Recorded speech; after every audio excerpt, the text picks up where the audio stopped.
Sixth grade, happy Monday. We're going to get back after history. We're halfway through the Greek culture here. I'll pick up a review from last week because obviously you had a week off for Thanksgiving, so we'll review lessons 1 and 2. Lesson 1, we started talking about the Greek gods and goddesses on Mount Olympus here and everything that the Greeks believed in with their religion. That moved us to their belief in the oracle that would predict the future for you. And then we started talking about some of the writings of Homer with the Iliad and the Odyssey that went along with the Trojan War. Then they taught their children through fables like the tortoise and the hare to try to teach them the morals that they wanted. That led us to studying the Greek drama, their theater of comedies and tragedies, and their four playwrights that had those things. To develop that for us. We ended with talking about their architecture, specifically their columns that they used to build the buildings out of. That moved you to lesson 2 where we started talking about their philosophers, the Greek mind that we talked about. We started with the sophists first, these professional teachers that traveled around, got paid for it. And then we talked about their 3 major philosophers, the probably most famous one from Socrates and his Socratic method of just asking questions. He's the one that was sentenced to death for stirring up the youth against their nation. Socrates led to Plato, and Plato's discussion of running a city and the best way to do those things. Plato eventually led to Aristotle, and Aristotle we're going to continue to talk about even today as we move on to his early influences and his study of different types of governments that were out there. And then we moved into their historians who studied history for us and wrote history, and ended with talking about the scientists and the medicine, finishing up with the Hippocratic Oath. Okay, today guys, well, last Friday I'll just hit the feature where we talked about did Socrates commit treason and your idea of free speech or not. Today we're moving on. We're going to get introduced to Alexander the Great and his empire that he's going to set up. The essential question is, what are the characteristics of a leader? And you're going to see some characteristics that Alexander the Great had that are pretty cool. Strong leaders can bring change to society. Philip II and Alexander the Great, as strong leaders, spread many Greek ideas to conquered lands. You have your notes sitting here. I'll shrink it down a little bit so we can kind of see both as we go through that. And let's get rolling today. As you learned earlier, the Persians set out to conquer the Greek city-states but failed. The Macedonians were people who lived north of Greece. In the 300s, they conquered Greece. Okay, so you got your first fill in the blank over here when they're able to do that. The Macedonians were farmers. They raised sheep and horses and grew crops in the river valleys. For much of its history, Macedonia was not a very strong kingdom. Under King Philip II, however, Macedonia became a superpower in the ancient world. Blank number 2 to fill in. So guys, we survive at the beginning. We're not that big and powerful. We just do our own thing. And then King Philip has a major desire, and he's going to develop it into a warring country. We'll see how. As a young man, Philip had lived in Greece. He came to admire Greek culture and their military skill. Philip became king of Macedonia in 359 BC. He created a strong army. Philip planned to unite the Greek city-states under his rule and destroy the mighty Persian Empire. Philip trained a vast army of foot soldiers to fight like the Greeks. At this time, the Greek city-states were weak.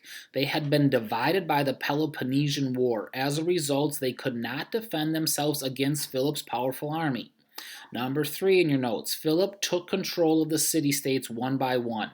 He defeated some city-states in battle.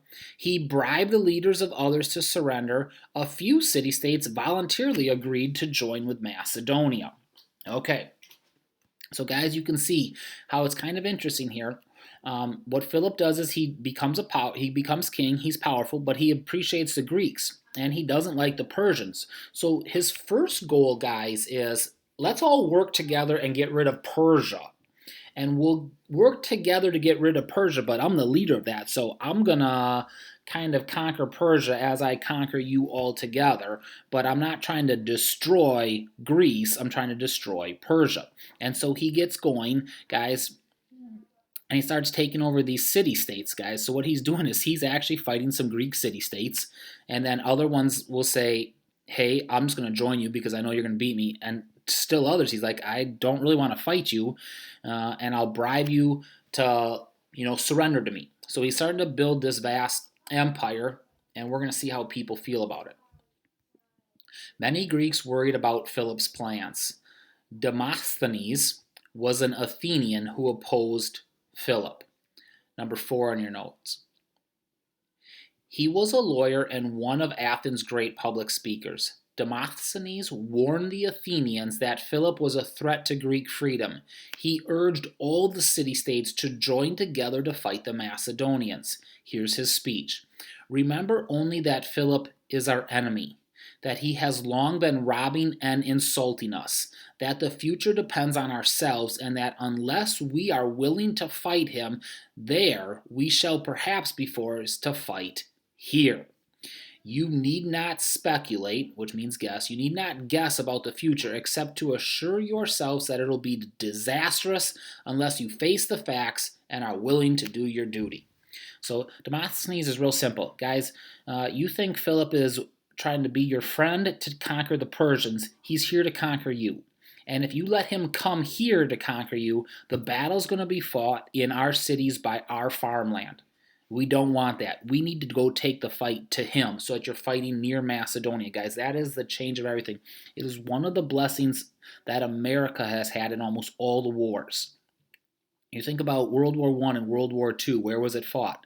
It was fought mainly in Europe and near Japan. We only had the Battle of Pearl Harbor by us, guys. In other words, America's businesses, Americans' citizens, America's natural resources, they were never attacked. World War II is over and Europe is in shambles, guys. Their cities have been destroyed by bombing raids. They had to do that. So he says, let's go take the battle to them. You have to step up and you have to go do this. You know he's your enemy. You know it's going to be disastrous. We'll see if the people listen. By the time the Greeks tried to unite, it was too late. The Athenians joined with Thebes and a few other free city-states. They battled Philip's army, but they could not stop his invasion. In 338 BC, the Greeks and the Macedonians fought one last major battle. The battle at Chaeronea, Philip's army crushed the Greeks. Philip's now ruled most of Greece. Okay, so you got number 5 in your notes.